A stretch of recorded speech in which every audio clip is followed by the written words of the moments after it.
Mahtook. These are just for We got the boys in. I got Lloyd. We got J Mitch. We got Jackie Boy. The spring training part of baseball. He tried to jump up and he might have knocked it in. Good timing. Let's go. What a start to the Monday. I mean, I'm from Lafayette. My boys will come in and say, oh, God. So I'm after having 5 full beers. And he goes, Chad Jones, right? Chad doing the team. 6 minutes. For 7 minutes, right? Chad's like, no, man, I don't think I'm going to practice today. And I was like, I look back, I'm like, Jesus Christ. I saw you there. You were more fucked up than me. On the spirit plane had some issues, I think. She was sleep farting. You heard her or you just thought it was her? I sat right next to her. I smelled it. Whoa. What was that? Good show.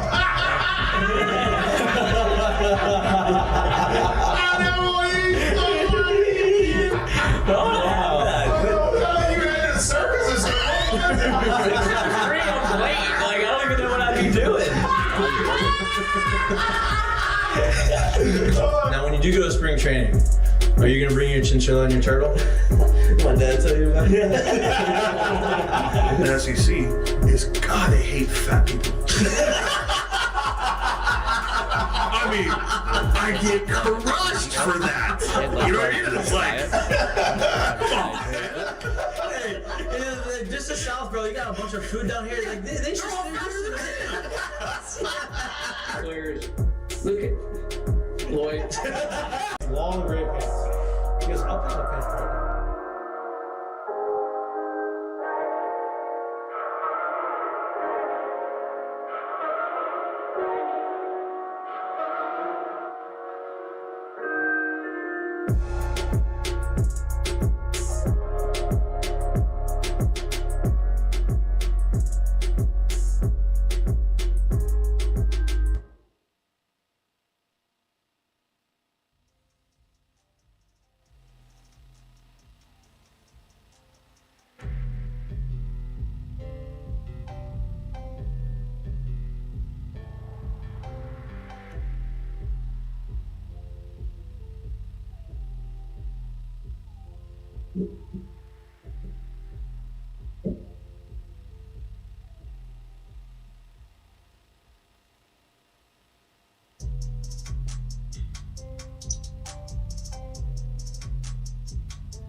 Hello. Welcome back to Mik'd Up. Today is Friday, February 21st.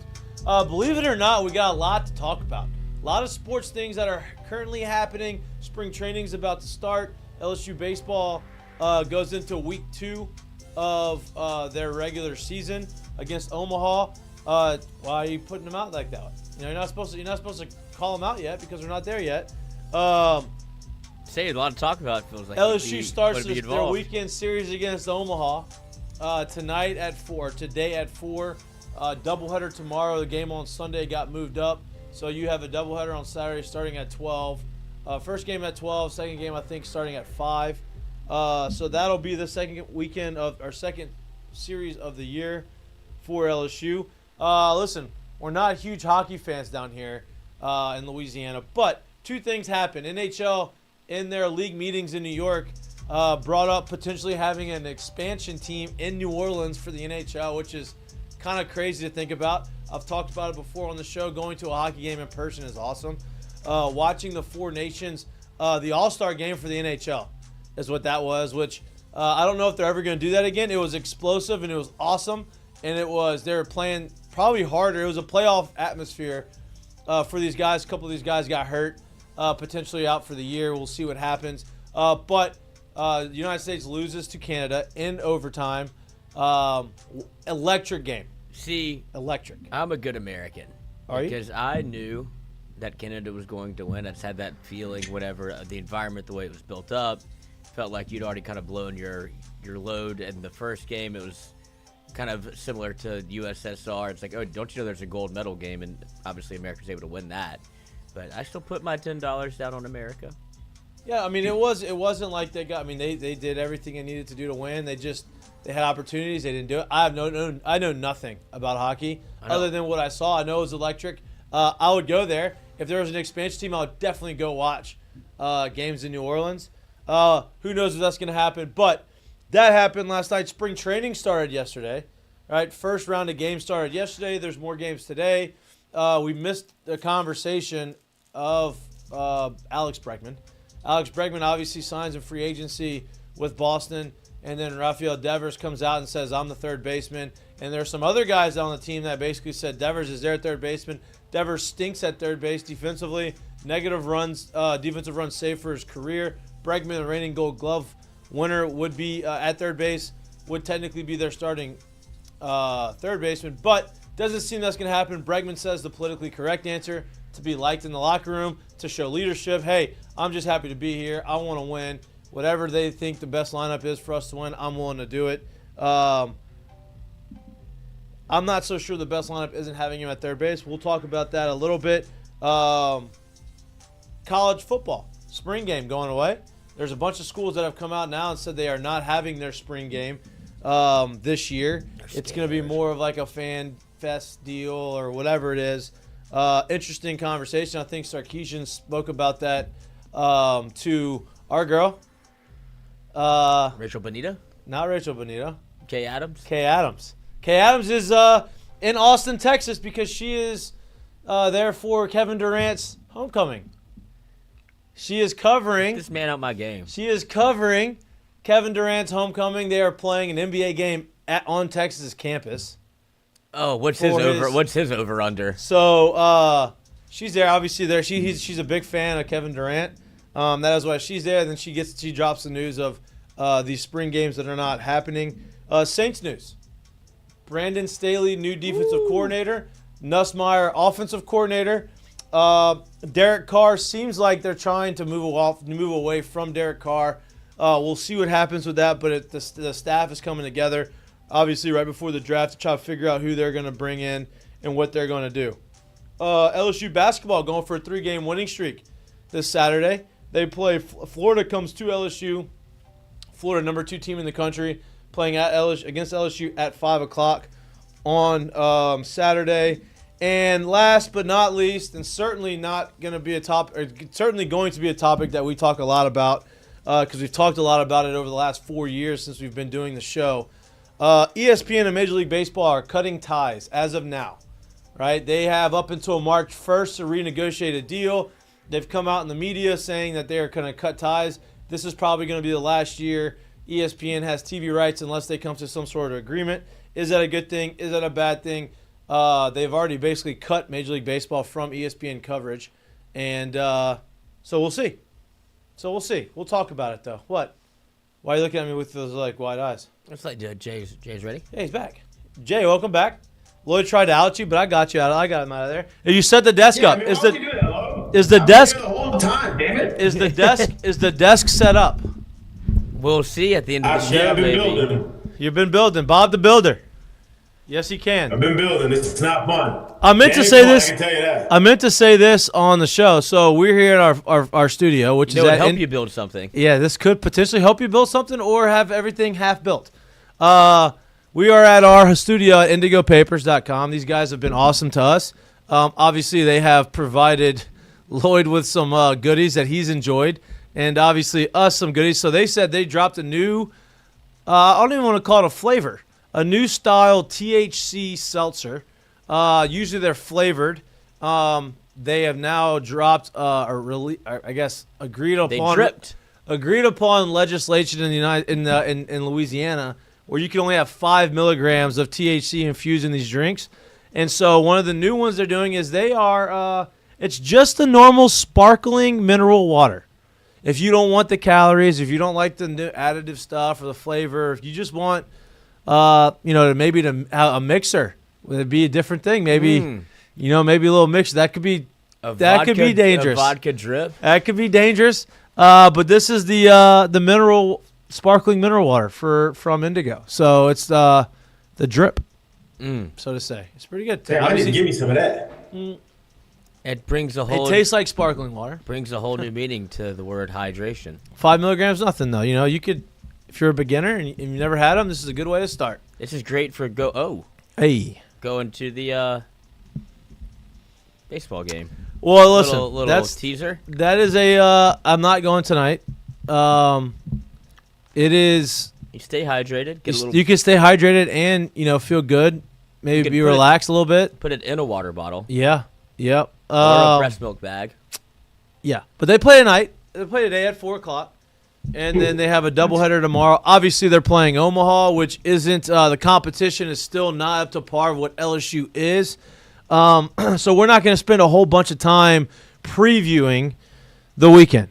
What we're gonna spend some time talking about is not lineup construction, not who's going to play, who's not going to play, but basically what do you want to see in week 2 from this team to say, okay, they're continuing to move in the right direction to get ready for next weekend, which when they play Dallas Baptist midweek, and then I think they play, Nebraska, Kansas State, and a couple other teams. Sam Houston, I think, maybe is in that tournament. Dallas Baptist. Dallas Baptist on Tuesday. So their competition starts to ramp up next week. What do you want to see this weekend to kind of prep them into next week when the competition kind of takes a step forward?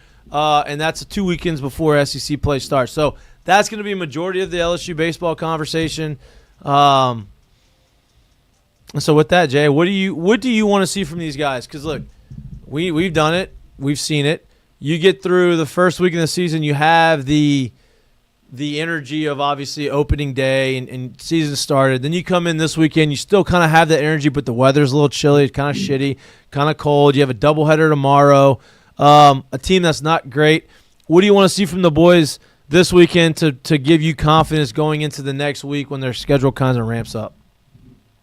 There's 2 things I'm looking for because I think these 2 things will be big factors for them the rest of the year. The first one is on the offensive side of the ball. I really want to see, and I could care less if they go 0 for the weekend. I really do. I just know what this will mean, but I want to see the boys that are going to be hitting maybe 4 and 5, whoever the two spots right after Bear Jones in the lineup. I would love to see them hit with just a ton of authority, a ton of big swings, if you will, if you want to call it big swings. Let's call it not get cheated, right? I want to see those guys swing like that all weekend, and I want to see them hit balls really hard. Now, I'm not saying they got to be homers. I just want to see balls get hit very hard and preferably into the outfield, right? Not like 106-mile-an-hour ground balls at the shortstop.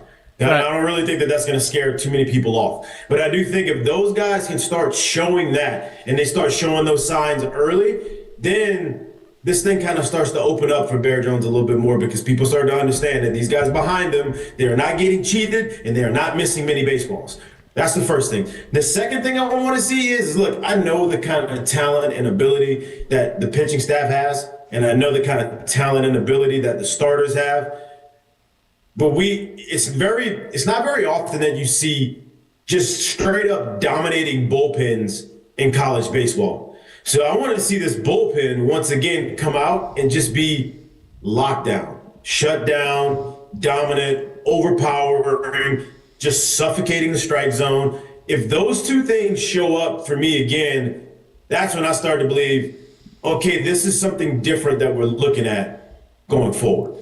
Yeah, I agree. I think staying on the topic on the offensive side of these guys with authority. On the flip side of that, I want to see Jared Jones continue to have mature and patient at bats. Right, when they make a mistake, I want to see him take advantage of it, but I don't want to see him kind of give in to what they're trying to do. Continue to take those walks, and then trust that the guys behind you are going to start driving you in, which they did it last week. I think he scored 6 or 7 runs last weekend. They didn't do it with the homer necessarily, but they did it by getting him home and scoring him. So I would like to see the offense continue to do that, right? Continue to, like you said, be aggressive and maybe show a little bit more thump behind him. But the most important thing is him being patient and driving him in would be the biggest thing. And then on the pitching staff, obviously they've been dominant. I just want to see them continue to fill up the zone, right? I don't necessarily need to see all the explosive fastballs, which is going to happen because that's who they are. but I want to see them fill up the zone, not walk guys, not get behind accounts, not give this team free passes because the weather is going to be a little chillier, right? Which means that if you give a team like that a little bit of momentum and confidence, and then you're kind of get stuck frozen in the box a little bit, and you're not getting hits. You kind of let them linger around and put you in a situation to be upset. So if you attack them and you hit the zone, you fill up the zone, you don't let them give them a chance to breathe. I think you're going to see a weekend like you did last weekend. So those would be my two keys for the weekend, which I think is pretty much on par with what we talked about last week. And there are some questions already in the chat just to see what they want to see. First of all, is Jared covered in man glitter, sawdust? I don't know. That's only a question he can answer. And Adam Thomas, man glitter. I see what you did there. It's a rite of passage. It's an honor. I don't think Jared's cutting wood.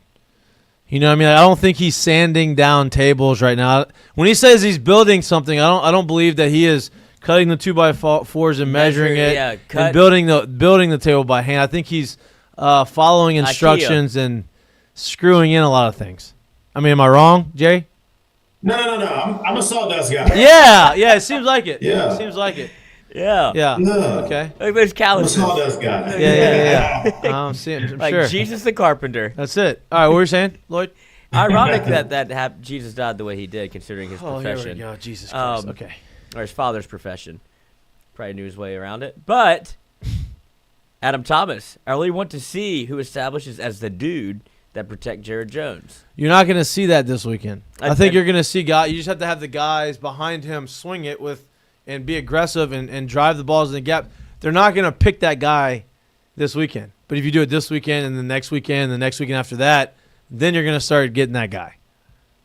And yeah, I think it's open tryouts in that spot, and if you will, and I think it started with Pearson being there because, like as we alluded to multiple times before, Jay's got so much trust in Josh Pearson. Like he understands that he's going to get a professional at bat out of him. He understands that he is a guy that can give you hard contact and drive the ball and do special things with runners on.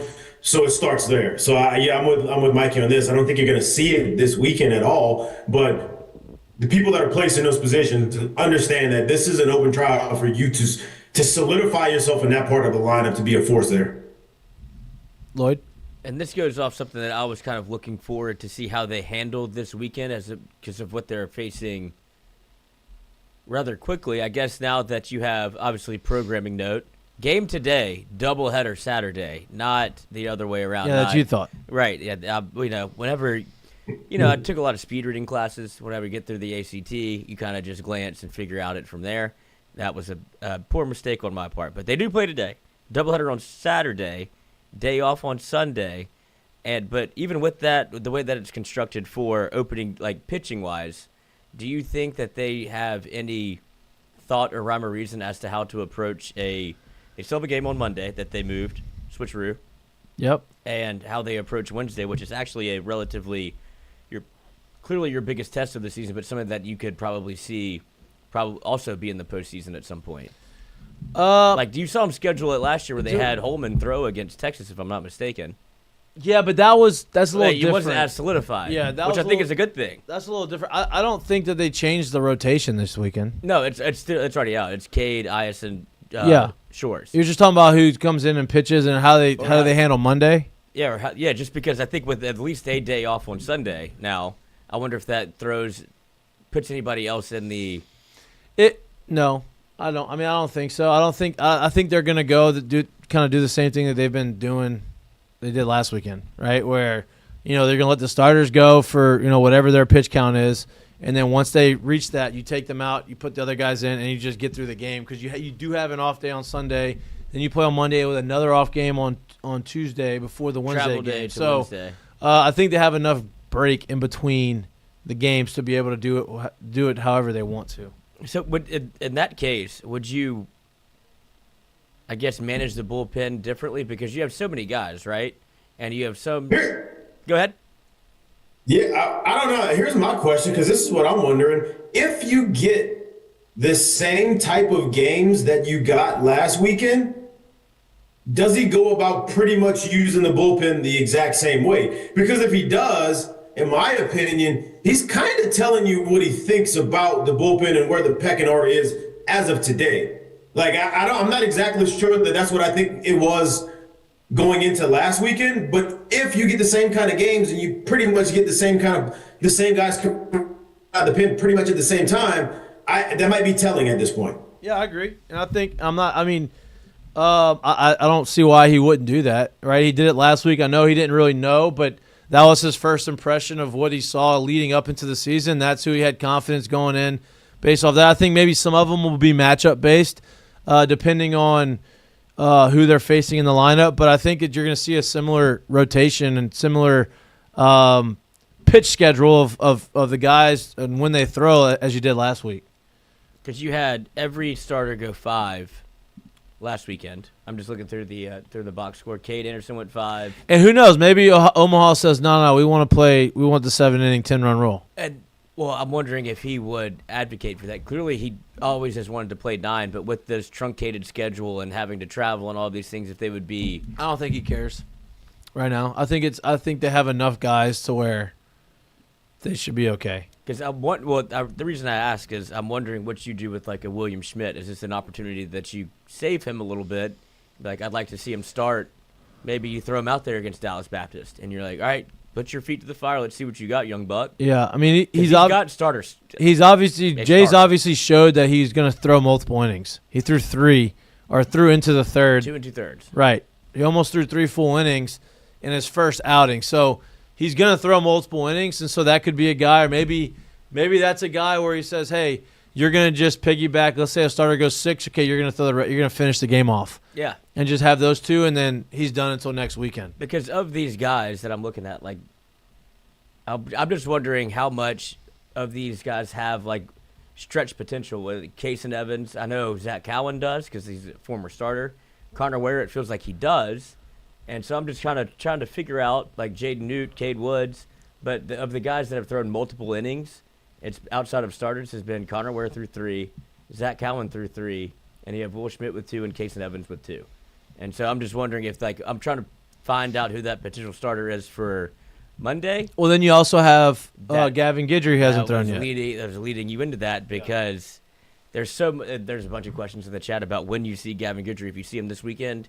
And I don't know why the conversation around him is so heated. It's not like he's hiding him or trying to, like, not play him actively. I think he's trying to find a spot for him where he can compete. Yeah, I think he would have thrown yesterday. Me too. Tuesday. Or is it Tuesday? Wednesday. Yeah, he would have pitched on Wednesday had they not got canceled. Yeah, because there's. Do you think we see Gavin Guidry this weekend? Ask M&M. Do y'all think we didn't see Gavin Guidry last weekend because Coach Johnson knows what he has in him? Well, Jared, what do you think? I don't think the second question is I really think so. Like, those games got out of hand all weekend, right? And he had a lot of guys who he does not know what he has in those guys. I think that was an opportunity for him to get them out there in a spot where they don't have to feel so much pressure. Now, on the flip side of it, he may be sitting there thinking too, like, I know kind of where these guys' stuff is, and I don't know. We've heard all offseason that, Gavin was what he was last year as far as for velo-wise and all this stuff, and that everything's ticked up this year. So that's what we've heard. So we don't know on this side. So maybe he's also trying to see, well, in high leverage or higher leverage, because obviously this isn't postseason, this isn't SEC 7th inning. Like, it's a little different, right? But maybe he wanted tighter spots to get that stuff that's played up and wants to see it in a real game first. And he never got those over the weekend. So maybe that's why he didn't throw. There could be two sides of this as to why he hasn't done yet. But let's be honest, man. Like, he's trusted that guy and he's relied on that guy for the better parts of 2 years. I don't see any reason why he's fallen way out of that. Yeah. Is it asinine for me to think the same thing that Doug thinks is you can kind of play around with him if Gavin wants to show that he can extend innings and go 3, 4, 5. But at the end of the day, if you are where you want to be, that he'll shift back to maybe that closer role or stopper role where it's in a jam, put him in the 8th. Because I do think that some of these arms that you saw, like whether it be Evans or Maverick Rizzi or go down the list of guys that throw 100 coming out the pen in the 9th, feels a little different than you have the change of pace from Gavin Guidry to 1,000 miles an hour. I don't think that's necessarily the change of pace. Like, that's fine. But I think it's that Gavin has something that they don't have, and that's the experience and being in those moments. And liking them. Yeah, and so, I think that if you're going to compare talent as far as stuff, like those guys' stuff is better than 99% of all other pitchers in college baseball, right? But if you can't really compare the experience because one doesn't have any and the other one has a bunch. And so I think you're going to see him rely on him as the season goes on more and more. When he gets in, I don't know. If he doesn't throw this weekend, I would imagine he's definitely starting on Monday. That's what I would assume. And we also don't know too. Like maybe. Now I'm not saying anything that's serious. I'm not saying anything that actually is going to be like year long. Maybe he was a little banged up. Maybe he was a little tender. So maybe he was like, you know what? All right, we'll give it another week. Yeah, I don't know. Yeah.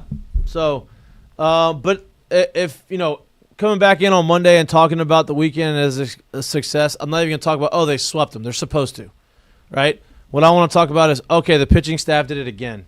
Right, they were filling up the zone. They were throwing a bunch of strikes, and the offense continued to put pressure on the defense. They scored runs. They did what they needed to do, and they looked like the team that they should look like. That's kind of how I want to see the weekend go. Jay, go ahead. I was going to say, is it fair to set the over-under at walks of like 2.5? No, that's not fair. 3.5? No, hell no. No, that's not fair. So. I would say like it's got to be 5+. Yeah, I was going to say like 6.5 for the weekend.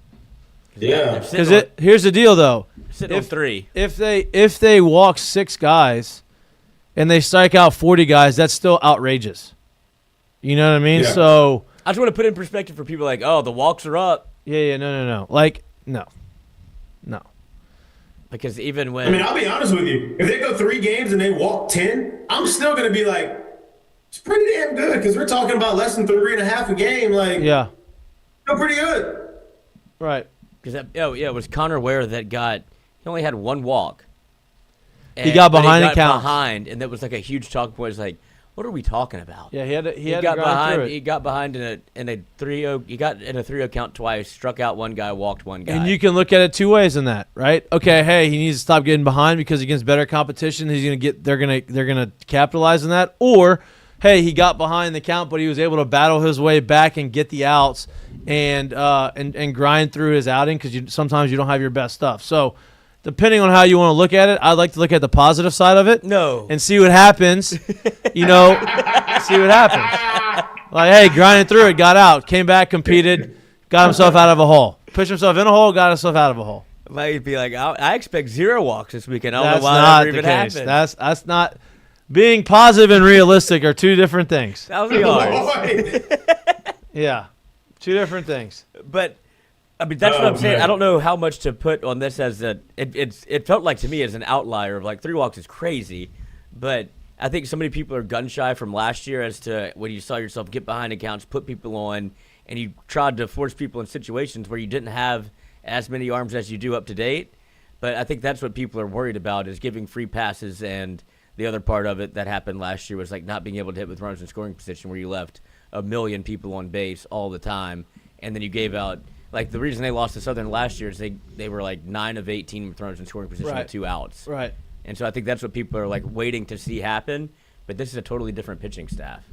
Yeah, and it's gonna take that's gonna take some time to determine whether they're better at it or not. Like, you're not gonna be able to make that assumption 2 weeks into the season. Yeah. That's why it's hard to say, hey, this is what we preview. This is what should happen, shouldn't happen. I think it's, hey, this is what the next progression should be. I want to see them continue to do what they did last weekend, do it again this weekend, and then get ready for the competition to get better as they move forward. Because me also, as an eternal optimist, I would like to, always like to preface the fan base to be like, don't panic. If you do see 10 walks in 3 games, it's going to be okay. Like, that's definitely nothing to panic about. Yeah, but I'm saying don't set the curve at 3 in a weekend. Like, why are they walking people? That's what we talked about, man. Like, think about it. If you saw exactly 10 strikeouts and you saw 3 walks a game, so at the end of the series, you're sitting there looking at 30 Ks and 9 walks from a pitching staff. I'm telling you right now, any offense or defense would take that. Yeah. Tell you got a chance if you can do that. No doubt.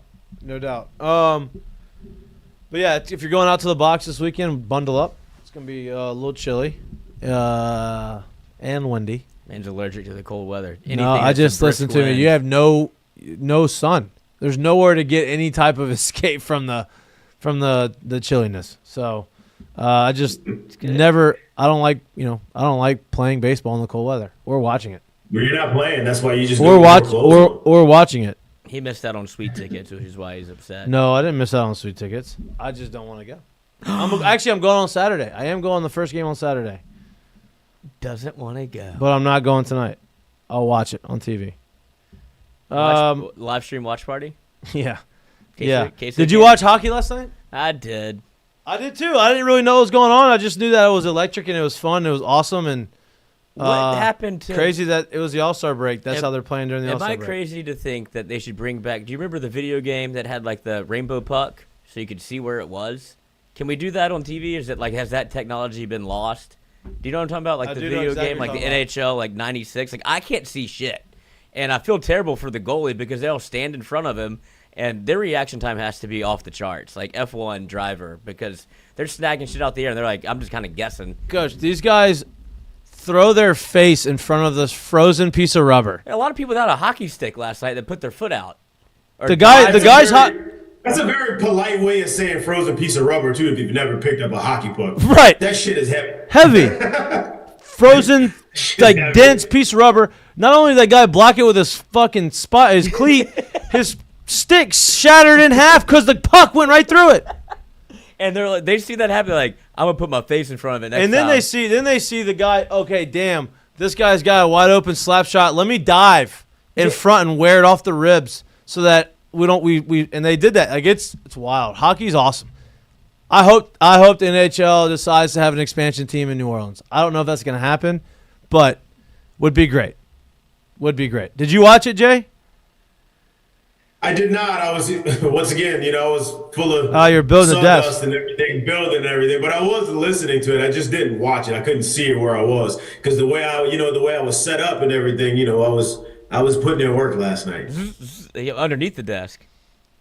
I guess if there's a thing that you could listen to on radio, and that would probably be one of the hardest jobs of all time. But they do it. I know they're great at it, but like if you threw somebody in to do hockey. Steve Levy's great at it. But to do hockey like play-by-play would be the most like I'm lost, brother. I don't know where Steve Levy is able to follow the puck and talk about where they came from, what teams they're at, and a little bit of their story in the middle of the chaos. It's like, this is wild. It's one of the few sports that now, like, you really can't afford to look at your phone.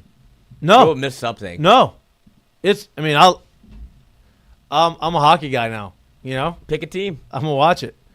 The Lightning. Might as well stay with the Lightning, Oh, yeah, that's your squad. That was my squad. I'm a Stars kid. Grew up with... Because when I was in Detroit, the Red Wings stunk.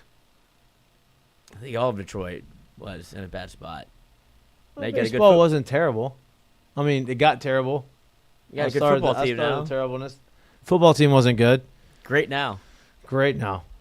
Baseball team, playoff team last year. Oh, crazy run. That's what you hoped for the entire time. Staying on the baseball side, Bregman going to the Red Sox. How do we feel about that? And how do we feel about the situation that is unfolding in the locker room, in the clubhouse? That's more of y'all's arena. Jay, what do you feel about Tristan Cassis coming out and basically saying, oh, no, Rafael Devers is my third baseman?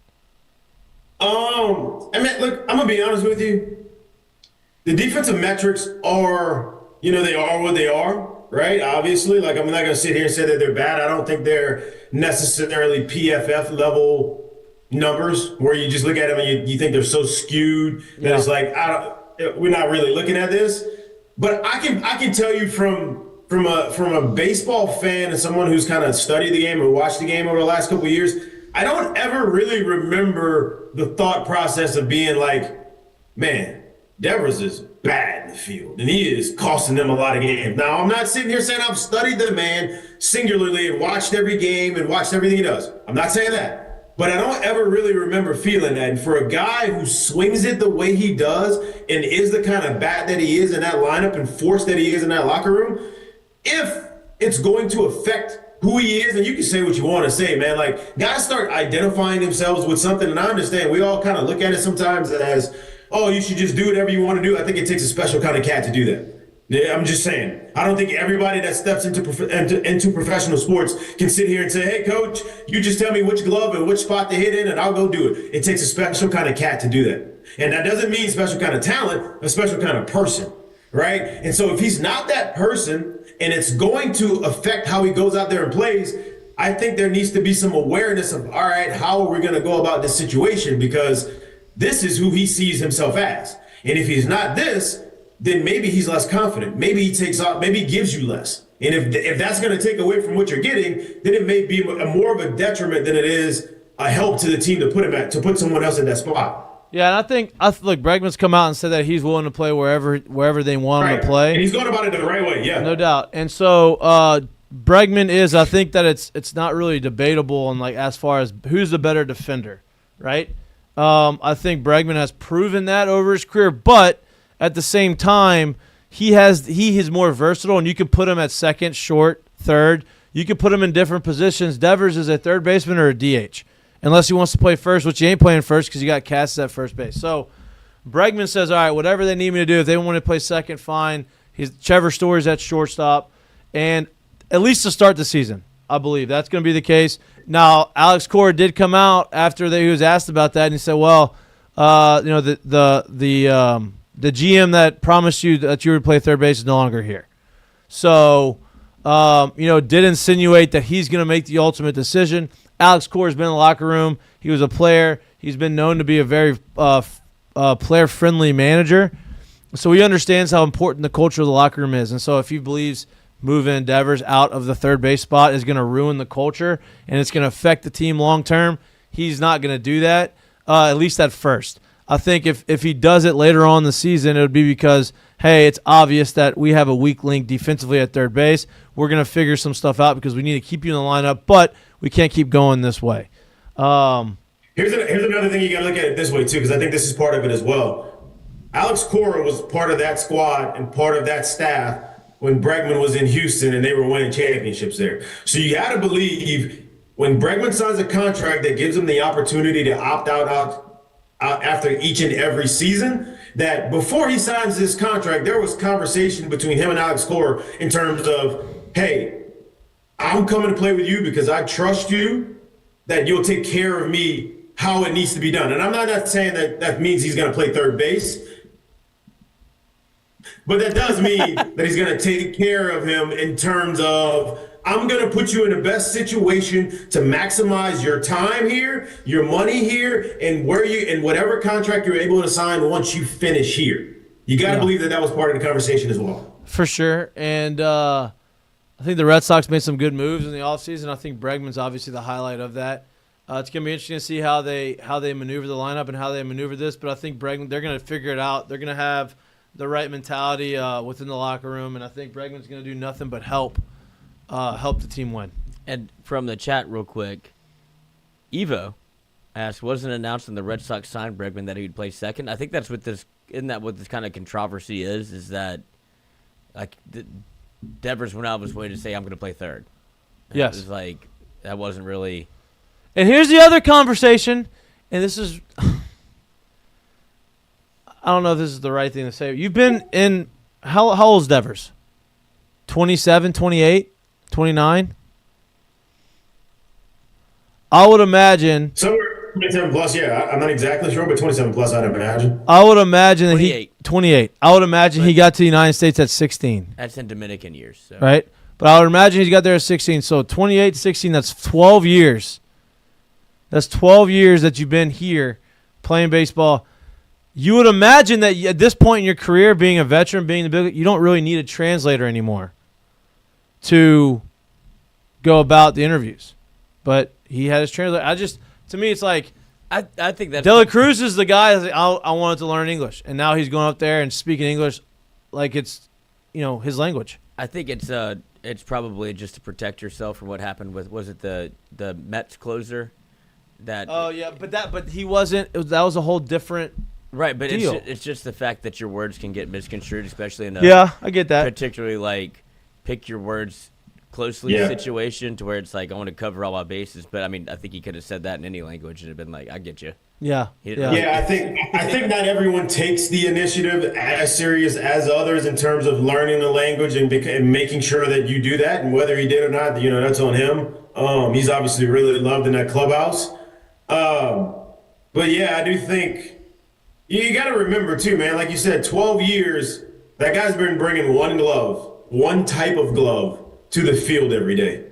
So if you're tapping him on his shoulder and telling him to go get another glove and or to take the glove off completely, there's a good chance he just might not be happy about it. I'm just saying. Well, look, That's and all. look, and it's not the same comparison because Rafael Devers is not Derek Jeter for their team. Oh, did you see that on Instagram? But Derek Jeter decided not to move. Like said, he was not moving from shortstop.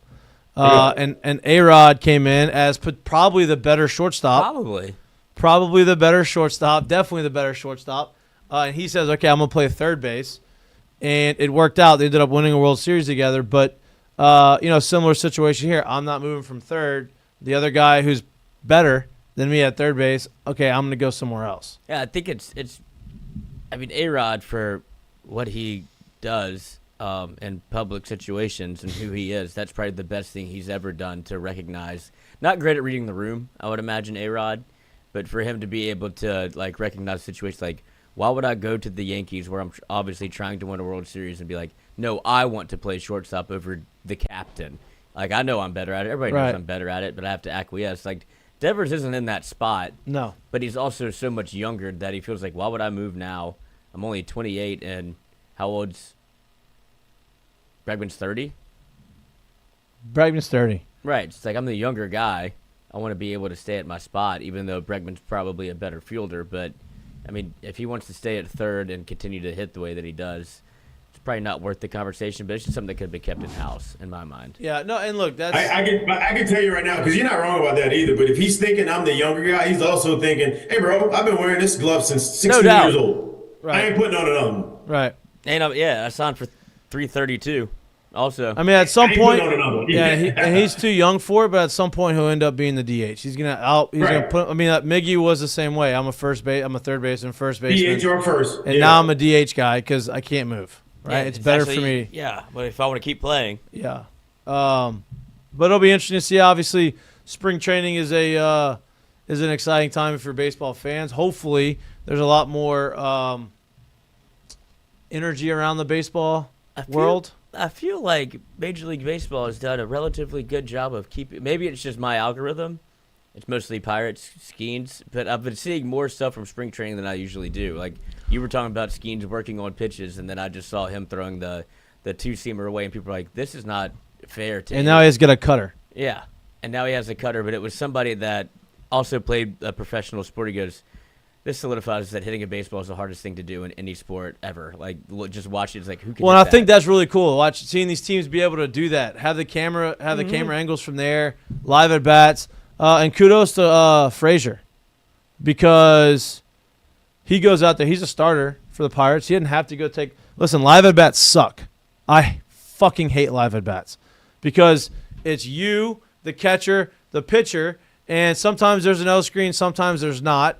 And it's what you're there for, just to see velo and kind of get work on. I've tried both ways. I've tried I'm not swinging, I'm going to track. I've tried I'm swinging at everything, right, just to see what happens. And so to go up there and say, hey, I'm going to go, I want to take these live at bats because I want to see off the best pitcher in baseball. I think that's pretty cool, and that's a good way to get better. Does the pitcher have any say in that? It's like, hey, I want you to go, like, give me a couple of swings, just see what it looks like. Sometimes, but he'll usually do that to like a younger guy. Like, hey, can you give it can you swing at some of these? Treat it like it's real. Yeah. Well, because you saw. Yeah, I was about to say it's the younger guys that they'll tell, hey, I need someone to step in and swing, and then you find the guy that's going to volunteer to do it. But the older guys, the guys with some tenure, the guys with some feel about what they want to do, they're going to go about it however they want to go about it. Well, Did you see? I'll throw this one up just for the sake of it. If you could guess one player that got hit in his first live at bat, first pitch. Oh, we saw it. Yeah. Definitely saw that one. Throw it out there. I mean, he should have never left the Cubs. Nothing's gone right. Chris Bryant steps in the box for the first time in a live, like, at-bat scenario, gets plunked in the arm first pitch. Isn't like, it wild? You just don't hear about him anymore. That's all you hear about is, like, things that happen to him that are bad. Everybody on the Him and Rendon. well, they're two different people. I know. Rendon wouldn't even step in the box, already hurt. But that's what everybody was saying. Is like, oh, Chris Bryant out for 60-day injured list. Good catch by me, because he got hit by a pitch. It's like, dude, that's not who he was. Just unfortunate what's happened to the man. That's tough. But it's just like it's gonna be like this again this year. That's like tough. I'm good. I'm going to the clubhouse. There's I don't know if that's like that's awful. Like, cause that's like, damn, I didn't even get a chance to like dig in and like see pitches. You're going right at me. Hit me. That, and then my first year in big league camp, where they're working on we're like the outfielders were base running, and we were taking leads from second, and they were working on back picks, like the pitcher rolling. Bro, 2 times in a row, I was third in line. First guy nailed in the back, not even at the back, like yanks it, hits him in the back. Next one in the calf, and then I'm up. I'm like, this dude's gonna. And so I'm going back halfway, money on the money, gets me out. Obviously, I'm not trying to get safe. Those things are like, just get me out of this. Yeah. It's for the pitchers. It's not for me. You know? Just at least throw it to the glove. We're not Brutal. trying to run on you. Brutal. Yep. But yeah, it'll be interesting to see what the Red Spring Sox training do. for everybody. Spring training for everybody started yesterday. Spring training's fun. The weather's probably gonna be a little chilly over there right now, but usually it's gonna be it's nice. Spring training atmosphere is awesome. So shout out to the boys out there in spring training trying to make teams. I wish MLB was covering it better so that we could see more It's stuff. all on Twitter. But you know, And if you try to clip it and cut it yourself, you'll get thrown into Guantanamo because they'll just deactivate your account and make sure you can never talk about baseball again. yeah, not good, not good. And maybe that's a good thing that ESPN's not doing it. Like we talked about it, ESPN and baseball. This is potentially the last year that ESPN has a TV contract with Major League Baseball. I think they're trying to talk about like lessening the contract, so basically kind of similar to like what Apple TV has on Friday nights with Roku afternoon. So maybe ESPN says, okay, we're going to just pay for the rights to Sunday Night Baseball or whatever, and then that'll be it. So we're not covering all these games. They still have a deal with Fox until 2028, and they have a deal with, I think it's TBS, until 2028. So should be interesting to see kind of where that goes. But it may not be a bad thing that ESPN's dropping. I know ESPN's the leader in sports, but you know maybe someone like Fox that wants exclusive access to it, maybe we'll get better coverage of that with another network that is going to say, okay, we're going to go all in on baseball. J-Bitch, you made the point that I think is the good counterpoint to all of this and I'll let you take it from here, but as to why major sports usually do better on a certain channel. Right.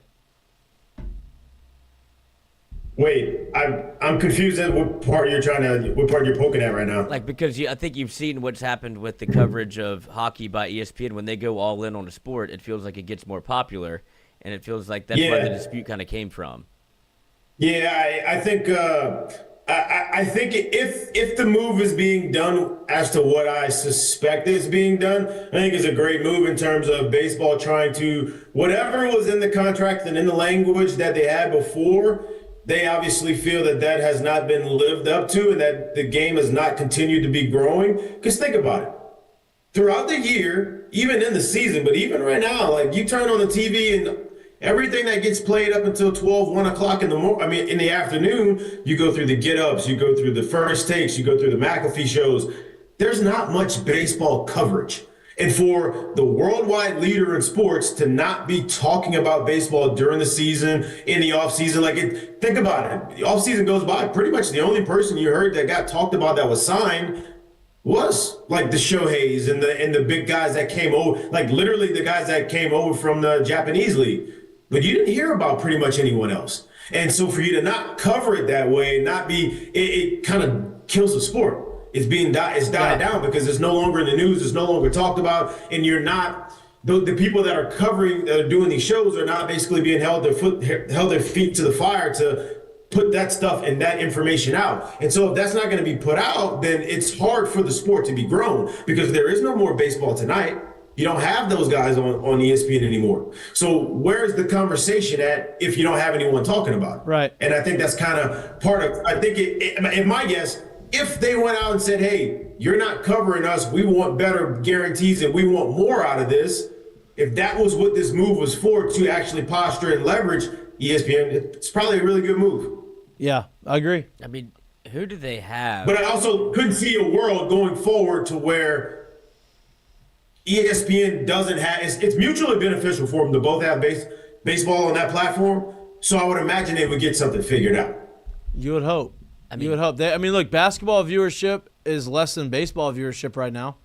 So it's what they're deciding to focus on, which is, look, I like basketball. I have nothing against basketball. I'm just saying that if you go look at the numbers, baseball viewership and quote unquote the popularity of baseball is at a higher level right now than basketball is, and that's been a vocal point for a lot of guys. Shaq talks about how basketball isn't as popular as it used to be because all they do is shoot threes. Like it's, both organizations or both leagues are having issues, but ESPN is more invested into the NBA deal than the Major League Baseball, and it's more expensive.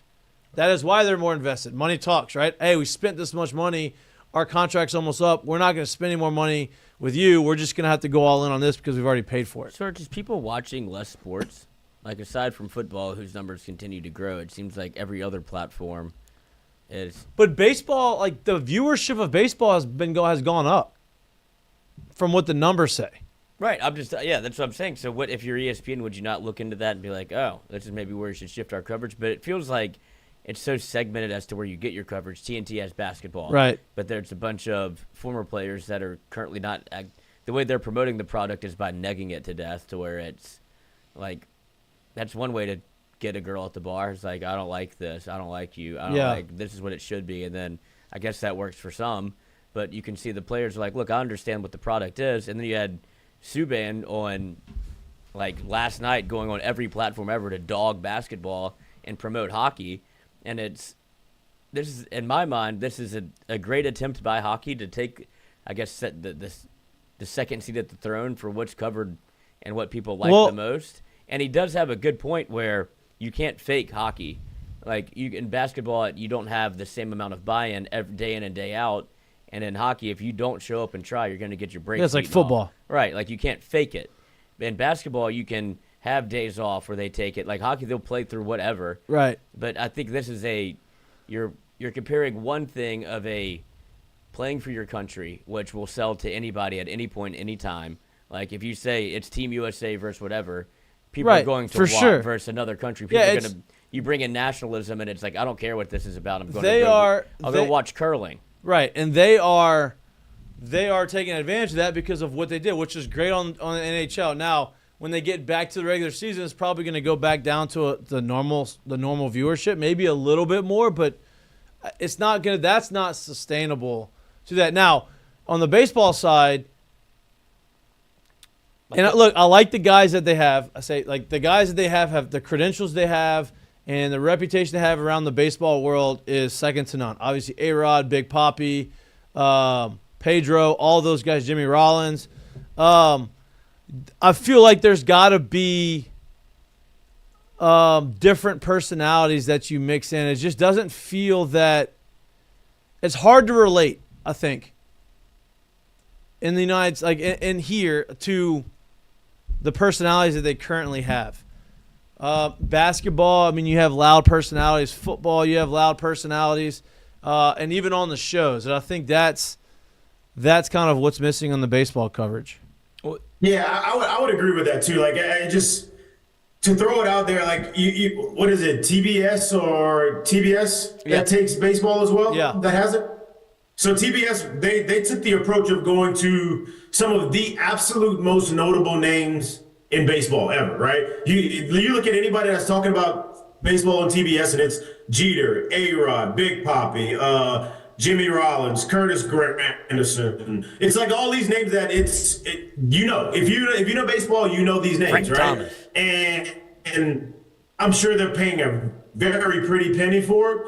if you're ESPN, I understand it, but if you're really trying to grow the game and push it forward, you're going to need more than a baseball writer or a baseball lifer in terms of, I guess, watching the game and analyzing the game and knowing the game and being a historian of the game to kind of push the game forward. You need something that's going to you always have to be connecting with the younger crowd. Like, that's just part of it, man. Like, the younger crowd is always going to be the biggest crowd. It's the one you always want to capture because it's the one you can keep the longest, right? And if you're going to do that, you need something that's giving them a little bit more love. And ESPN is, as far as for the baseball coverage, they're missing a lot of that, if you will. Yeah, no doubt. It feels like the TBS model went towards the TNT model of basketball. Like, put a lot of big personalities out there, and then it's not to a fault. Like, you want to see it be entertaining, but then it becomes less about the game and more about the people that they have on the stage. Well, and I think it feeds that ego. Like, right. Me and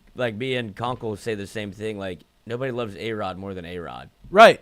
Right, and I think that you have to have a nice mix of personality, but also a baseball conversation. But on the other end of it, like, that's just for the games, right? That's for, hey, this is what the games that are nationally televised.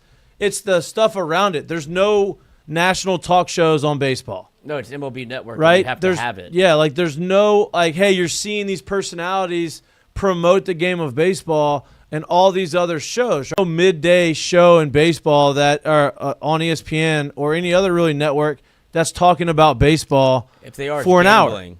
Right? Yeah, if they are, it's gambling. So you don't get to see the personality because baseball's got a ton of personalities. Go watch the Red Sox. Go watch that documentary and tell me that Millar has been on TV, right? Like, those guys are funny. There's personalities there, and you're not able to see that because there's not enough shows. That's the beauty of the new age media, because now you're getting some of these guys that have podcasts or YouTube shows that are talking baseball and showing their personality, right? AJ Przinsky does it with talking baseball, or, you have John Boy with Talking Yanks, and, like, you have all these that are doing it, but it's not on national networks. Yeah, they actively have to go find it. And it makes me so happy when you see other, like, big time athletes that, like, are baseball fans, like Spider Mitchell. Loves baseball. He's a huge Mets fan. Met him at the Mets game. Yeah, right? Like, huge baseball fan, huge Mets fan. Like, he said he's talked about him playing baseball growing up. A.J. Brown, obviously a big-time baseball player in high school, loves baseball, respects baseball. You've seen Mookie Betts. Mookie Betts has been good for baseball because he has his podcast. He's kind of a great he's an all-around athlete, right? Like, you've seen him do a bunch of crazy things athletically. So he gets to go and collab with all these other podcasts. I think he was on, was it Gilbert Arenas' podcast? Yeah. When he goes out. Matt Barnes. It was Matt Barnes. Up at Smoke. That's what it was. Matt Barnes and what's his name? Steven Jackson. And so he goes on there and they talk about the hardest thing to do in sports instead of baseball. And Mookie's like, yeah, I mean, this is. And he's good at all of them. And he explained it, and, like, it's just nice to, like, I think the respect is amongst all of the other sporting, like, all the other athletes. They have the respect for baseball guys because they know how hard it is. That's the cross we don't. But see, that's the cross we don't have. Like, you got to think about it. So baseball during baseball season is showing Odell Beckham taking BP and hitting homers. Football's never showing Mookie Betts running routes. Right. Football's never showing all that stuff. And you know what I mean? Like, so that's the kind of stuff that needs to happen. They got to work together to continue growing the game. Because when you do have somebody like Mookie Betts, who I don't know how people don't I don't know how people don't understand this. I think a lot of people don't understand and know this. That guy is so athletically gifted, and he's so good, and he moves so fluently with everything that he does. It's one of those things that people need to see because he does have the ability to play. He can dunk. He can run routes and do things, like, at a very high level. He's a 300 bowler. Like, he does all this stuff really well. You know what I mean? Yeah, no doubt. I think he's a shortstop again this year for the Dodgers. Opening day shortstop. He's an outfielder. But I think we came in as a second baseman. Yeah, it's crazy. I saw him from 2 different days. Saw him at his debut in AAA at second base, hit 2 doubles and a diving play. And then I see him the next day, hey, he's going to be in center field, hits a home run off of the bull in Durham, and throws a guy out and then runs down a ball in the gap. I'm like, this guy's a freak show. And this guy's like, 21 years old? He's doing this? Like, Jesus Christ. Play every position. 4th rounder? Like, But I think that you get the niche coverage like this from YouTube channels where people are actively, because obviously people want it covered, but the bigger networks haven't covered it, or they don't see that it's a big enough network. But when I see all these separate like YouTube channels and different guys going out there that promote the sport that get the amount of views that they do, clearly the audience is there. They're just not tapping into it the right way. Right. Like they want it to be covered, and it's not even team specific anymore. Like John Boy started off with the Yankees, but now he's found his niche in whatever it is that he does, like whether it be the umpire stuff, but it's like covering the game still. And then like Pitching Ninja, that's something that should be on ESPN. And instead, it's just him on Twitter. He's like, why would I go to a program where He's making money? I'm making my own money. And over look, here. I I'm think a that's boss. why the popularity has still increased, right? In a different way. Because you get it in a different way. But I think that it's not aggregated together. no doubt. And I think if there's a way to get it combined, and you have them on ESPN, and you have it a little bit more. I mean, dude, baseball tonight was unbelievable. No, Like you got to like I remember. Like if something were That was to one of happen, my favorite shows growing up as a kid. Yeah. oh my God, all I of watched us. it all the time. and then you wake up in the morning, you see the web gems, and you see all these things happening, and you saw the personalities, and the Sports Center, like the what do they call Top it? 10? The anchors. Oh yeah. The anchors were like fans of baseball. So like you had Stuart Scott when he was saying having all of his sayings whenever they would hit homers and all these types of things. But now all the anchors are football, basketball. They don't really know much about baseball, which is a shame. It's a shame. Yeah. No, yeah. Yep. It lost the Let's bring baseball back. personal touch, because there was definitely a world in which not only did you have baseball tonight, which was awesome, but the booth that they used to have was unbelievable on Sunday Night Baseball, where Yes. it's like I could have no sentient feel and hear the chime and hear those voices, be like, I know exactly what that is. Like, Right. still, that doesn't resonate the same. But also, you would, like you said, you wake up and you have coverage in the morning. It was like, and there's nothing really going on in sports, and it feels like the NFL has taken over a lot of this. But like the top 10 would be 8 out of 10 baseball players. You don't have Like, that anymore. No, and you'd know who these people are because you would see them like multiple times throughout the week. Somebody like Jack Wilson isn't going to be a star, but I knew who he was because he's on Web Gems or top 10 every other day. I'm Right. like, good God. Yeah. Right. That's a great point. And the crazy part about it is, too, is even when you do see them on top 10 plays now, that's the only time you see them. Right, and you don't Like, even, they don't even talk about shown. They don't get that play doesn't get broken down. Their play doesn't get talked about. You don't get to hear how good of a fielder Jack Wilson is. You just get to see him as number 8 if you just happen to watch No the doubt. top 10 it. plays. You don't even know if he's a starter. And dude, you don't even know like and take that just the web gems out. Like it used to be, like early on in my career, if something like when you're young guys and you first get called up and something happens, you finally get a hit. Like you want to go watch Sports Center. Like back in the day, you would say, "Oh, this is the guy's first hit of his career." Made sure to show it, made sure to highlight it. They didn't do that. They stopped doing that in the 15, 16, 17, and now they don't do it at all. It's like you only They see still very do it, but it's literally for the guy, Right. the guy, right. prospect that comes up. That's Right. the only ones. You don't really get to know who else is coming up. 100%, and it's just they don't highlight that, which is a shame because like that was something I was like, damn, I want to go back and watch. Like that's cool. Like I want to go watch it. I've never got to see that before, but now you don't really get that unless you're a top prospect or the top player in baseball and all that kind Well, of no, stuff. it used to be, I think, so revered that like the journey was covered, like you knew who he was, and then it gets to get to the big leagues. I think people recognize the struggle, and then to have like your first hit, like dude, that's a big deal. You see, like they still stopped the game for baseball, but it's not the highlight that it used to be, where you'd get like the ball coming in, they would throw it to the first base coach, and then they would highlight kind of like how we got here, who he is, and now it's Paul Skeen's first strikeout. And they did a good job with like we're going live and how you can watch this game if you want, like without having to pay for anything. But then that's just highlighting, and I'm not knocking them because you should put Paul Skeens on TV, but that's the coverage you get. It's like they only know who this is, Yeah. and that's it. And that's it's a shame. And I know we're just airing out all the stuff that we wish would change. Hopefully they do change it. Well, the reason that I think we're talking about all this is because there's a world, because one of the premier college baseball's account, 11.7 College Baseball, they tossed out the theory that if this were to become the case, why would it be ESPN Sunday Night College Baseball? Right, and there's a couple reasons. I know, but it's nice to. It'd be great. Listen, if ESPN, if they say we're not picking up Major League Mic'd Baseball up. and we're going to be able to do more of college baseball, I think that would be great. They're not going to do Sunday night baseball because they have to get back, but they could do Saturday night baseball or Friday night baseball. Well, it won't be Friday night because I guess ESPN could do Friday night do whatever they want. because MLB. Apple TV does a Friday night for MLB. They do 2 Monday night games at the same time for Or football. do a Saturday game. Yeah, do like a game red day, zone. college game day. That Do would- have something there. I mean, that should be on SEC Network probably. Yeah, but that's even that. Like I think SEC Network is one. They've mentioned that they're trying to do. I know that they're trying to do something like They that. should, because I think people would eat it up. But instead you have. First of all, do me a favor. Tell the baseball community to shut the hell up. Let me Why tell you would what. we do that? Let me Why explain. would we do that? I have Whoa! Speaking baseball. Whoa! Be quiet. You gonna call up? You gonna ask me a question? Let me answer. Who's Well, this random I fan? know You're calling why they talk about baseball, the sport. What happens is because I'm so busy with other sports watching it, I don't get to watch as much baseball.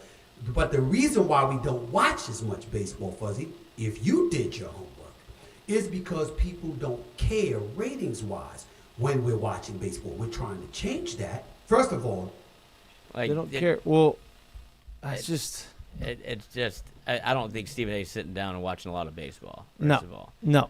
But No. like that attitude towards baseball is why it's like, okay, y'all don't give a fuck about us. Get better personalities.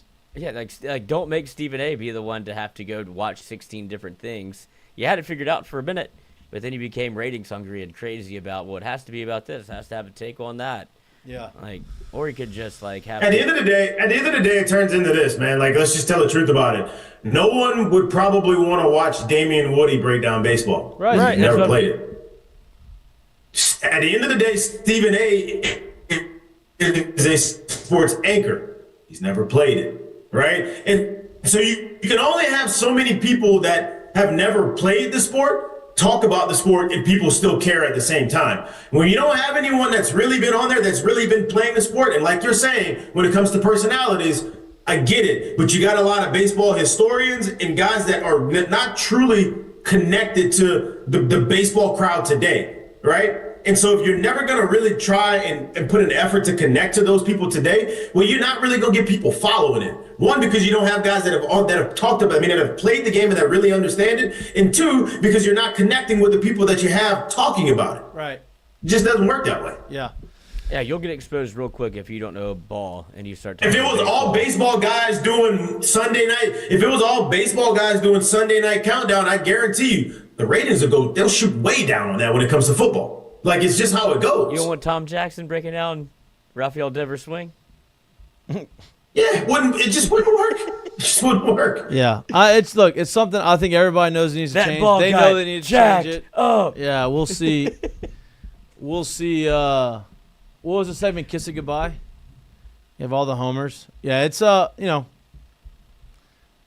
things got to change. Hopefully, there is some change coming. We shall see. It's gonna be interesting to see if they come up to an agreement by March 1st. It's 9 days, 8 days, 8 days. Oh yeah, this is one of those short months. Sorry, Jared. Man, we could talk about this for forever. We've talked about it for a long time. Listen, we've had a great Friday show. Hey, if you're wondering, sparkling water, great. That was Already good. crushed? It's good. Good. You feel good? The Hydrated? correct pH level. Yeah, there you go. Yeah, correct pH level. Salinity, alkalinity, all the alinities. Yeah, all the alinities. I guess we should mention a little bit about the Saints, right? Brandon Staley, defensive coordinator. Definitely, they are definitely going younger on the coaching staff. Obviously, Nussmeier is the elder statesman in the staff. But I think him and Kellen Moore, he's like a mentor to Kellen Moore, and I think it's a good addition. When you have a young staff, you want to have some veteran coaches on staff to kind of keep things in order when need be, give advice. But it obviously seems that the Saints are making a conscious effort to go younger. Good thing. We'll see what happens with the Derek Carr stuff. You'd imagine Kellen Moore wants to bring his own guys, or have the guy that he believes is gives him the best chance to win, whether he thinks that's Derek Carr or not. But Derek Carr hasn't really been around New Orleans very much lately. Wasn't there for the Super Bowl, which there was a lot of questions about why wasn't he there. In the Super Bowl's in New Orleans. It's all about the NFL. Why would you not be a face for that? Seems like they're trying to get him out of there. I think they wanted to keep the crime rate down, because if you saw Derek Carr in the streets of New Orleans, good chance you get somebody's taking a swing. Yeah, it seems like they're trying to get him out. Be a hero, because that's the way he's felt around the city. And we've talked with Nick Underhill about this and the way that they want to maneuver the cap, and obviously the cap's going up in football because of the revenue sharing and how much people are watching. Which helps the Saints. It does, and there's a way that you could kind of rip this Band-Aid off, but he's also on the side of they're not going to do that. It would make more sense to keep him for a year, but also he keeps looking at the Sean Payton, well, it's not the Sean Payton tree, the Sean Payton model of eat it and go find you a guy that you can grow with and determine your future while you can. Right. But he's like, the defense still isn't that bad to be able to do a full They need some younger guys, and I think they're going to go get some younger guys. Probably have to wait a year to do everything. But I think, you can do it like the Bucs did it. The Bucs rebuilt on the fly, right? They kind of were stuck and they weren't good. They had Tom came there, and then they got Baker, hit on the quarterback, kind of built around him, got good offensive coordinator spots. Their defense is good, and they've kind of rebuilt their team without, just getting rid of everybody and having a year we're going to go and 1-16. Yeah, but that's where. No, I think the best example is if you want to figure out how to do it, how about you just go carbon copy whatever the hell the Rams are doing? They straight up mortgaged the future. Said bring on in Matthew Stafford, and they found a way without a first round pick for like 5 years to completely stay relevant and continue to get in the playoff games and continue to win. So that's probably the best case scenario of figuring out. How do we do it? That's a kudos to obviously head coach, right? You've had a head coach there for a while. The GM and the head coach are on the same page. Well, the head coach is making the roster decisions, less neat is or whatever. Well, that's what I said. The GM and the coach are on the same page, and then you're drafting well, and you're developing these guys. Like everybody you draft, it feels like no matter what round they're in, they're making an impact for them. But yeah, that's another model to do it too. So obviously the Saints aren't going to just tear it down and rebuild. It's going to be interesting to see how they do. The main spot is the quarterback spot. What are they going to do there? Well, that's where a lot of their money's tied up. The older guys are getting out here in the next couple years. And so and that's what another comparison he made was like you can talk about Tampa and like that's all fine and good. But it was a quarterback. Well, and yeah, not only did you hit on the quarterback, but how did you see yourself winning a Super Bowl under this model? Right. And so he brought up the Steelers. Steeler fans are upset because you keep winning, you keep having winning seasons, but you keep getting ousted in the first round of the playoffs. It's like, I understand this is the position that you want to be in as a team that makes the playoffs every year. It's like, but it feels like we never have a chance to win a Super Bowl. Right. And so that's what you're battling. Like Tampa Bay's battling that same thing. Are you good enough to win a Super Bowl? They probably don't think so.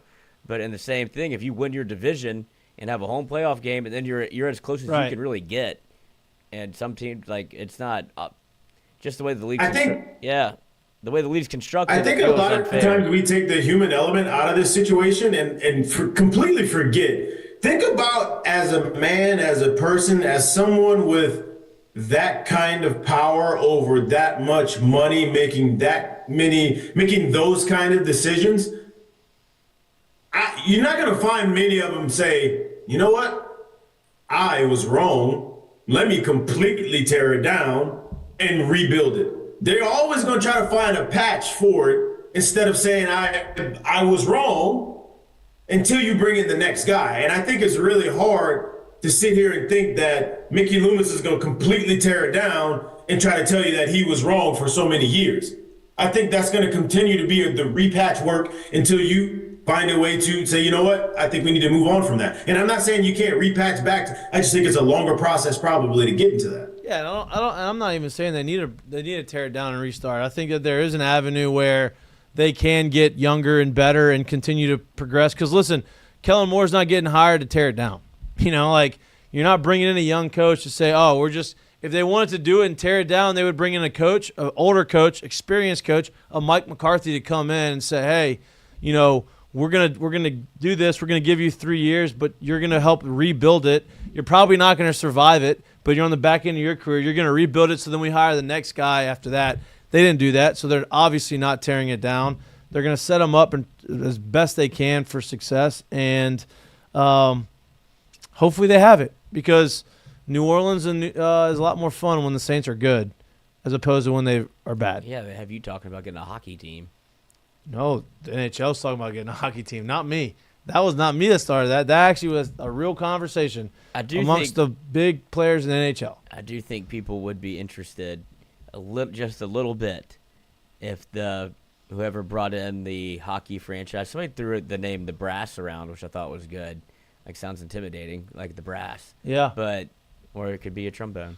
Either way, no, I think people would be excited to see a franchise not run by the current regime on both ends. Right. Like, if you brought in fresh blood and new GM, new owner, I think people would get behind that. And maybe that would be good for the other teams, because maybe it's like, hey, look what they're doing. Look how much could success. win here. People enjoy that. Yeah. Let's try to change the way we do things. Yeah, be a kick in the ass. Maybe not. But it seems they're moving in the right direction. We shall see. But we're not. It's not football season. It's baseball season. All right, let's go pick the clicks, and let's get to the seggies, and then let's go home. I'm trying to get. I'll let you know. I will put it out in the ether.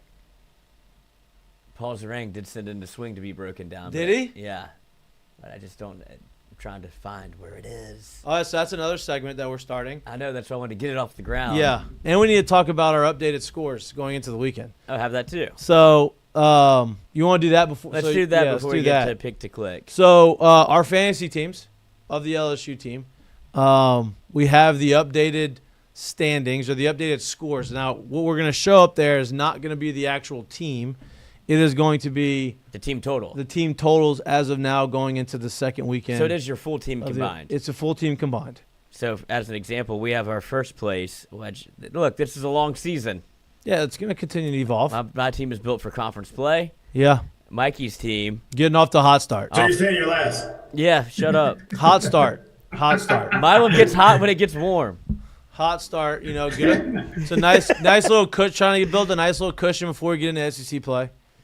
So Mikey's total is, so this is a total of, obviously, the offense and how they score points, which is having offensive leaders in all of the categories. I'll pull up the spreadsheet to be able to explain a little bit more, but Mikey leads because he stacked the deck early on. I'm building more for a dynastic run throughout the year as opposed to just being impressive on the front end. So Mikey has a total of 17.5 runs, I guess we'll call it, with points on the offense. Yeah, points with 3 stolen bases, 3 RBIs, 2.5 runs, 3 home runs, batting average 3. So he led in all of these categories in hits. He led in the offensive categories. Nice. And so you have that. And his pitching total was the lowest of the bunch. With Kate Anderson, Jade Newton, Gavin Guidry. He just got a big. Well, I had one guy. You got a scratch. Yeah, I had one guy. And so that puts Mikey in the lead because obviously you have Bear Jones leading with 3 home runs. 3 home runs. 1 home runs, I'm sorry. Derek Curiel leading with 7 hits, so that gives him the 3 points there. Batting average, Ashton Larson batting .571.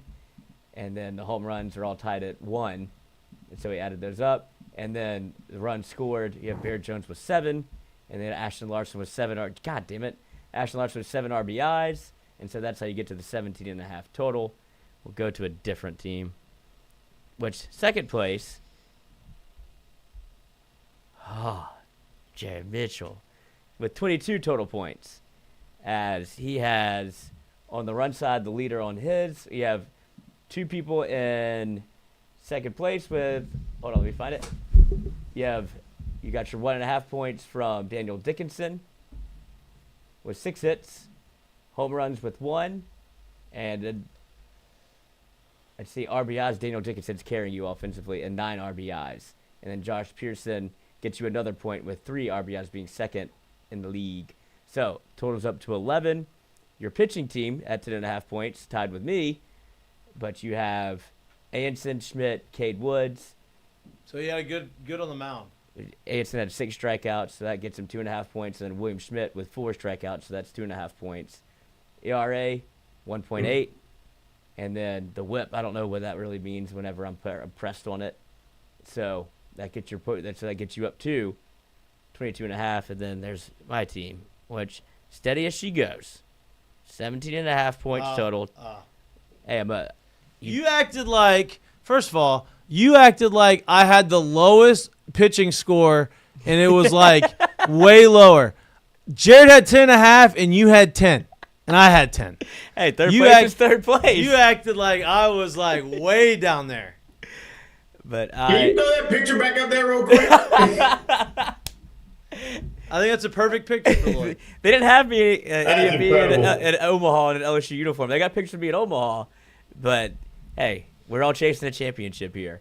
You 100% should have photoshopped your face on this picture. I That's thought what you about it. really I didn't should. want to be disrespectful to the man. Or at least on the trophy, on the NCAA trophy. Step Brothers did. So I got my 2.5 from Chase Shores and Zach Cowan. Chase Shores with 7 strikeouts and Zach Cowan with 3 strikeouts. The hits, I got 1.5 points with Milam, came up late, and he doesn't have Curiel in here. I mean, not Curiel. He doesn't have my guy. Larson? No. Stanfield, a late pick. These are just the starters, so we're going to reformulate that, so my total will be higher. Oh, he screwed you. Well, he didn't know how to. He asked me how to do it. I was like, just keep it as it is. We can rework it again later. So Okay. forever change. I want to keep everything above board. So that is where we stand. That's where we stand. Right now. And I got a 1 point for RBI. Do we have betting? We can't bet on the games this week, I would imagine, right? Like, No, I I don't can't think imagine there's a line, you can find one. but like it's not. It's gonna be It's You'd have to call a guy. yeah, right. All right, we have the swing. Did you have the swing figured out?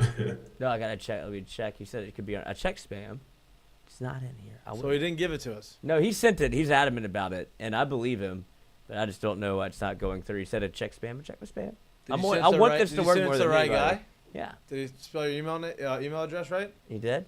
We talked about that too. I checked all the boxes, but we'll try it again. And if not today, we'll have it on Monday. Yep. Listen, that's a segment that we're gonna try to do. We break down swings in the middle of the week with some of the guys on the team. We like to break down your swings. Throw your swings out there. Send it to us. Let us break it down on air. If you have thick skin. What? Just the thought of these swings that we're gonna get in is gonna be I can't wait. incredible. I know that's what I want to get Paul can't in wait. so bad. I can't wait. We're gonna keep looking for it, but until then, let's go through the seggies. Oh, I picked a click. Pick to click, which is our segment. Pick to click. Pick to click is I would I don't know. consider You're baseball. gonna go segment. first. Oh, I do have one pick to click, and I feel like I might be. Maybe I'm just feeling the momentum of what I've heard and what I've seen, and once you get one, you might get a lot. So I will have Ethan Fry pick to click. Oh. Okay. Jared. I like that one. Ethan Fry picked a click. I'm doing it again. I think I went with him last week. Maybe I didn't, but I mentioned him last week. Hernandez, give him to me. That's a good pick. I like too. that. I'm gonna go with somebody who hits their first home run of the year too, and Jake Brown. Yeah. These are all good picks. Mm-hmm. We should have to go through the lineup and not be able to pick the same person. It only take Yeah, I mean, Or you have to- you're gonna keep track of that. No, I'm keeping track of enough over here. Yeah. Oh, by me, I mean my friend. That's my pick to click. He said you couldn't have made that sound more right with it being more wrong. And I'm like, thank you. So that happens when you're full of shit. That's it. That's it. All right. Pick to click. So we all got one. You got Fry. Jared's got Hernandez, and I've got Jake Brown. All right. Nice. All three of those not guaranteed to play 3 games, Right. which I think is interesting. Right. Mistake of the day. Brought to you by us. Brought to you by us. And this was, just thank you for the segment, because I don't know if you've seen this. Carson Beck is the gift that keeps on giving. Oh, dude. Yeah, I saw it. So Carson Oh Beck. no, I didn't see it. Oh, you haven't seen this? No. Carson Beck. Miami student athletes, Carson Beck. Student athletes, I'm glad they dropped that That's in how there. they lead it off. And Hannah Cavender, which once you get to the end of this is even funnier. Miami student athletes Carson Beck and Hannah Cavender had 3 vehicles stolen overnight per Andy Slater. Beck's Lamborghini and Mercedes are still missing, while Cavender's Lamborghini SUV was found. Student athletes. Wild. Student athletes. But the internet ran wild with, of course, they didn't give Carson Beck's back. Like, Yeah. we can keep that. But some of the funnier things I saw on the internet about, obviously, Carson Beck was, seems like the Georgia team found out where he lives because their propensity with automobiles. And the next one was the man just can't the man keeps getting picked off. And so the internet is not on the side of Carson Beck. Not much said about Cavender, as I'm not surprised. But Carson Beck not in favor of, I guess the universe is currently working against him. Still no reports on if his car has been found. But I think he'll just be able to get another one. I'd start getting that down in Miami. Yeah. There were some memes of them putting cars on boats and like, you ain't never finding this one again. Just floated across the river. It's gone. It The is ocean. gone. All right, so curtain call. Lloyd, you got one of those? I have one of those as well. This is a great nostalgia play, I guess just for me, because we're all close to school. Y'all don't have to worry about going, but everybody loves these moments whenever you get an unexpected class cancellation or, you get news that you won't have to go to school. The UNC Chancellor, Lee Roberts, announces in front of a packed Dean Dome that classes are canceled for tomorrow. Wow. Good play. Yeah, Lee Rob, huh? Good play. Good play, Lee Rob. Good play to the crowd right there. So, yeah, this is how you win the favor of nearly everyone.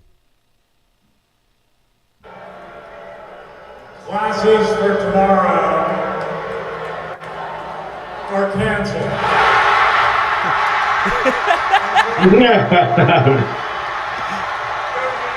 Why are they canceled? I guess because so many people showed up for the game.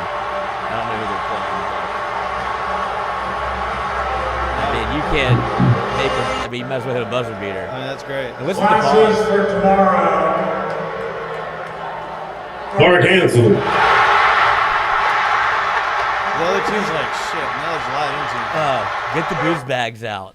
That's unbelievable. Great by him. It's also a testament to the United States educational system where people fucking hate school so Hate much it. that Doesn't do it. one day you're like, fuck yes, don't have to go. Yeah. Wasn't going to go anyway, but now it's excused. Somebody had like a paper due. Oh, no doubt. Or somebody didn't study for a test. And was Yeah, like, I'm fuck it, going I'm to the just gonna wear it. game. I'm just going to wear it. Or they hopped in the cars like, I'm going to the game. Yeah. Best feeling in the world. Jay, what you got? My curtain call is for news that circulated as breaking news today. Is this what yours was? No. Okay.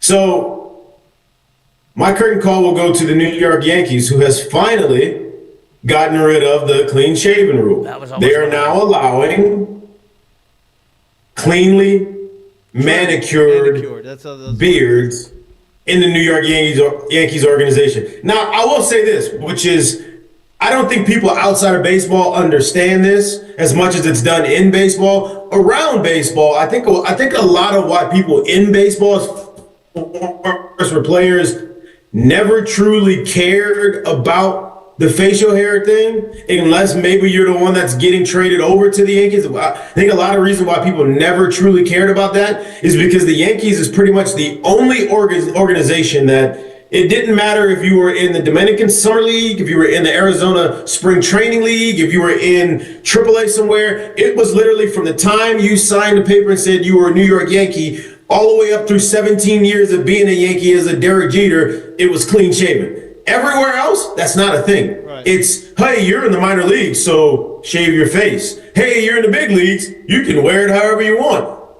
Oh, hey, you got 6 years in the big leagues and you didn't make our big league team, but you're going to go down to AAA to start the year. Shave it, even though you got this big Dallas Keuchel beard. So, like, that's the only place where it wasn't like that. So I think players looked at it as hey, man, it's like unilateral across the board. Everybody's got to do it, whatever. Everywhere else, it's a problem because do whatever you want at the big league level, but right under it, hey, you got to shave your face. Right. So I think inside as players, it was looked at as a lot different, but congrats to the Yankees for finally understanding that there's a chance we may have missed out on maybe a free agent signing or two by having this. Let's go ahead and push the needle and push the envelope forward a little Remember bit. they had Johnny Damon. Johnny Damon didn't want to cut his hair but shaved his beard. Did that whole deal. They got lean on the hair thing. Now it's the facial hair. Good for them. Good for them. Welcome to 2025. Well, I do think that major missed opportunity by every Yankee ever. If you ever wanted some camaraderie, you could still do a mustache. Yeah. And if they wanted, I couldn't. See, I wouldn't be. I couldn't grow one. You be a part of the. You got to be on the team. Oh no, I just couldn't. It wouldn't work. It would fake one on. Yeah. We'll do a little eye black on the mustache, because if that were me on the Yankees and we're trying to make a run, we need You'd something be great. to happen. That'd be great. Everybody get a mustache. You'd have the outside rolled and everything. You could do whatever you want. Yeah, you'd have the whole with it, deal. because they left it open for interpretation. Yes, they And did. at the buzzer, our guy Paul Zarang. Oh, here we go. The swings are in. This is right before my curtain call. Perfect. I didn't know if you wanted it to be your curtain call. No, it's part of it's a different We'll segment. do your curtain call into this. Okay. My curtain call, and Jameis Winston just keeps – it's a gift that keeps on giving. He was on Bustin' with the Boys. He gives an interview. Basically, the quote is just great. He says he's got a record that'll never be broken. And he goes, I just broke an NFL record with 33 touchdowns and 30 interceptions. Ain't nobody ever going to break that because they're not confident enough. And I think that, like, it's funny, but it's so true. But it's so true. It's like nobody's going to throw 30 interceptions because they're not confident enough to keep doing it. They're gonna cower down. They're going to check it down. They're not going to take chances. He had the confidence to say, I'm going to keep letting this bitch fly. And if I throw 30 picks, I'll throw 30 picks. I love that. It's great. It's what makes him so great. And he ain't lying either, because he threw 30 picks, and I believe they went 8-8 that season, because I think there was still 16 games. They shipped him out of town, and they won a Super Bowl the next year. That's how good they were, even though he threw 30 picks that year. And would he throw 31 touchdowns and 30 picks? Or was it 31? Yeah, I believe so. 33 and 30. He thought he threw 63 touchdowns every time it left his hand. He's like, ain't no way. No doubt. That's why he's confident. And here is Paul Zarang. Are you ready over there? I'm ready. My wires got all tangled up. I believe he's the former college baseball player, if I'm not mistaken. So Okay, so it's not bad. we haven't seen it yet. Okay. It's the first time you're seeing it too? Yes. Okay. I wanted to be surprised and I don't want to go in, jaded. Let's see. Oh, that's a great swing. Oh, and a pressure moment. Yeah, I mean that's not okay. This is a good first submission. One, seems like he gets still a great softball player. Yep. It feels like he's playing softball. Definitely got the pull side covered. Definitely got the pull side covered. That's what Congrats on the Do boy. not throw him inside. Congrats on the baby boy. I think that's what he's trying to make. Yes. Baseball. I know. Yeah. I know. Congrats on the boy. Stacked on the backside. I like it. I see what the backside's doing. Nice separation from the top. Scapula. Yeah. We got a lot to work with right here. I like this. Locked in. Head doesn't move very much. Front foot down. Down. Nice weight transfer. Great swing. I mean, look at that. Look how tight that is. Sweet It's a spot. nice and tight radius right there. Look at that. That's great. Back foot comes up. You're getting through it. Congrats on the baby boy, though. And That's the most important home run you've hit. I think we have to give. We can get a little more extension out in front of him. We let that ball travel a little deep, but I like how you stay behind it. It's good. Yeah. Good. Also, got to give some love to the toss. Great toss. Right, the sweet spot. We have a second angle. Oh yeah, he's got so. Oh, yeah. Oh Yeah. yeah. Yeah. He Congrats. knew it when he hit it. I love it. Congratulations. That's awesome. That's a swing that is just got. Here's the deal. Whenever I'm doing gender, I will not be doing this. Too Oh. much pressure. What if you take? What if I mean, listen, the swing's great. The toss is the most important That's what I was thing. about to say. It's incredible The toss. toss is the most important thing because this is not one of those things you can just let hit the ground and you throw it. It explodes. Now you ruined it. Yeah, she must have a sports background too, because not many people understand that. Hey, the toss has got to be good. Here's another question. What if this ball doesn't shatter and he yanks it right to the right and he smokes the lady? Oh, that's a Take a home video. run ball. Yeah. They'd never be doing this again then. Look at that bat lag too now. Don't sleep on him now. Oh, yeah. And then he gets wristy at the end. Maybe could have gotten through a little bit more with his back shoulder, but it's okay. Look, you probably that's probably first swing of the day, No way. I mean, you can't really try it because if you don't hit it, it's No, I'm sure there was some dry swings throughout the day.